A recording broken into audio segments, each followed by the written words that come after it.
barakaatu mbokk yi siyaara woon nañ leen ñaan leen jàmm yéen a ci Guarssar TV tey la samedi 12 octobre 2024 ñu ngi ci 23h33 ñu ñëw ci xibaar yi. opération anti délinquance police moo ko doon amal guddi jeudi jàpp vendredi 311 personnes lañ jàpp 57 moto 43 véhicules ci ñi ñu jàpp nag am na si ñoo xam ne ñii dañ doon mandi bay lang am na si ñoo xam ne dañu doon sàcc am ñoo xam ne yàmbaa lañ yore woon. police nag bu ñuy amal opération sécurité bi biñ koy amal ci zone yi dangereuses zone yi nga xam ne moom mbirum crime dafay bari lool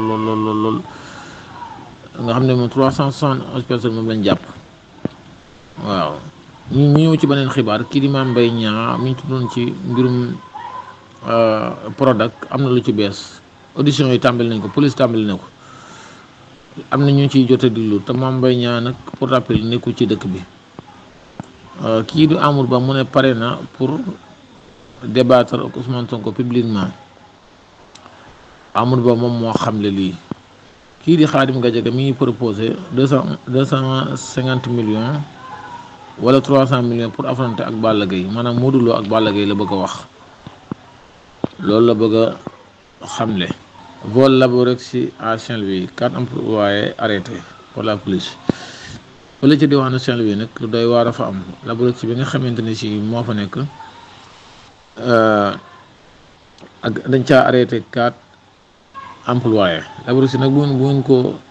bëggee xam ci wolof mooy li nga xam ne mooy séddale ay garab ci pharmacie yi ci Sénégal gépp ginnaaw police nag bu ñu arrêté waale nañ ci benn gérant boo xam ne day gérer pharmacie maanaam génnee garab yi di ko sàcc di ko jaayaat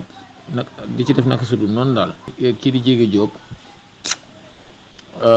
pare na pour fay 28 millions pour éviter kaso muy pour moytu kaso daal pour bañ faa dugg moom Jéege Jóob mii nga xamante ne dañ ne